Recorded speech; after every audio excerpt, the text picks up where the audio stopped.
Trump is blasting Biden's new immigration order. Watch this.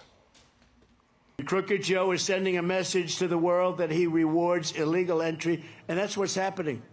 They hear about all of the things that are coming in. Our country is under invasion. We should not be talking amnesty. We should be talking about stopping the invasion instead.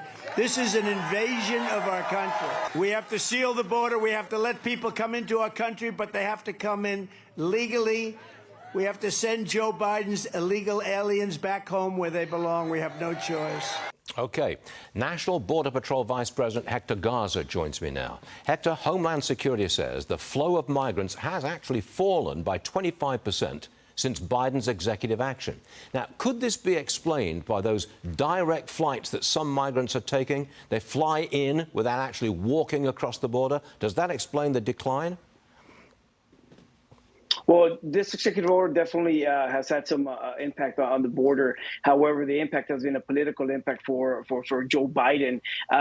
In places like the state of Texas, where I work at, we thank Governor Abbott for the decline in illegal border crossings. It was because of the state of Texas was very influential in sending resources and troops to the border that helped that decline. But if you look at places like the San Diego sector, we're still busy. And also, Varney, we cannot ignore the fact that we have so many gotaways on the border. So at the end of the day, those crossings that happen on flights and the port of entry, those have not stopped. Those have continued. However, we expect to see traffic along the border to continue.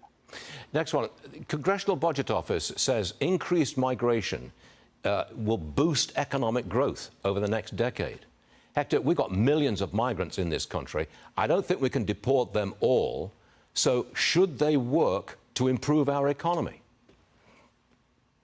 So that's true. So it's going to be very challenging for us to deport all of the illegal aliens that Joe Biden has allowed to come to this country, especially not keeping proper data or records or knowing where these people are at after they cross the border legally, if there were gotaways or if they were allowed into the country under the catch and release program. At the end of the day, the Congress has to do something about the illegal alien community. I'm not sure if rewarding illegal aliens is the solution. But can you see 8 to 10 million people in this country illegally not working? I mean, that's out of the question, isn't it? They're going to work.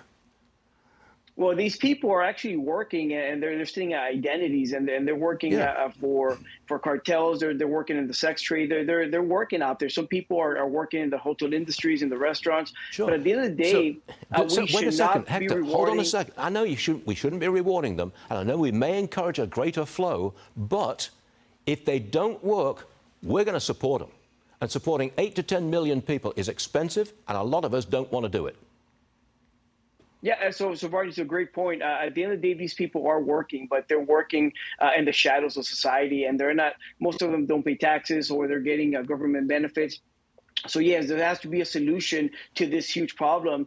Congress needs to get their act together and find out what is the bipartisan thing to do here to solve this problem that has been created by having open borders and catch and release. Again, there's a big problem with identity theft. There's a big problem with people working in the sex trade, and that needs to stop.